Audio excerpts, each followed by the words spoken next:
How to play the Agogo Tone Block. The first thing we want to do is hold it comfortably. This one has a handle, so we can hold the handle with our less dominant hand in front of us, and then we're ready to play. Or if your instrument doesn't have a handle, you can hold it just flat on your hand like this. Now that we know how to hold the tone block comfortably, we're ready to produce a sound. And what we want to do is strike the wooden block on the top surface in different places to find a sound that we like.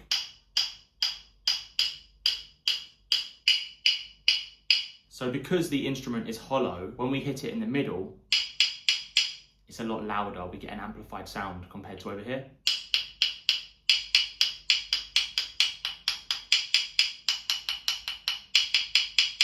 So I like that sound the best. Now we're ready to play a beat. Every music will have a beat. So we can count 1, 2, 3, 4 and repeat. 1, 2, 3, 4. And we can speed up.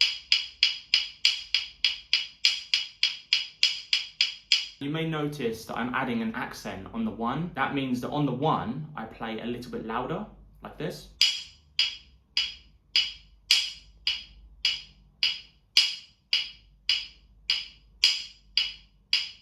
If we want to, we can actually vary the pattern. We could go 1 and 2 and 3 and 4 and.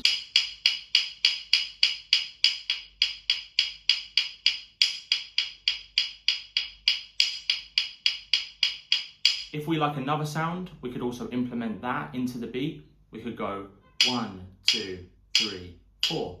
1, 2, 3, 4. Another technique we can use, if we hold the tone block in our hand and we play 1, 2, 3, we can hold it tight to block the sound and it will sound different, like this.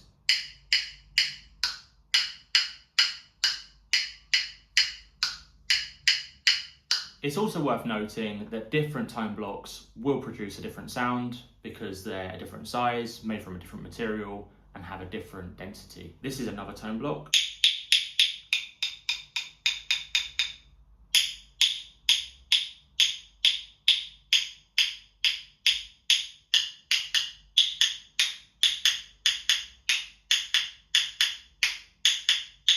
And this is a tulip tone block.